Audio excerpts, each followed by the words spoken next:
అందరికీ జై శ్రీరామ్. నేను మిస్టర్ పరికిపండ్ల. హిందూ ధర్మం సనాతనమైనది కాదు అని, హిందూ దేవతలు సనాతనంగా ఉన్నవాళ్ళు కాదని, అంటే ప్రాచీనమైనది కాదని, మన హిందూ మతం ప్రాచీనమైనది కాదని అనే వాళ్ళకి ఈ రాముడు లేడు, రామాయణం లేడు, రామసేతు లేదు ఇలాగా చెప్పే వాళ్ళ కోసం ఈ వీడియో చూపించండి అబ్బా.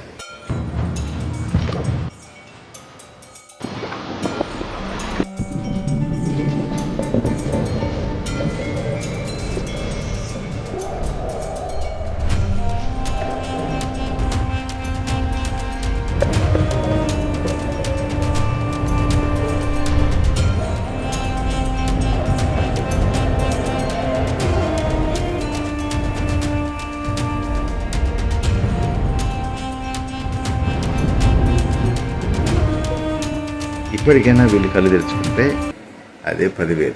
జై శ్రీరామ్.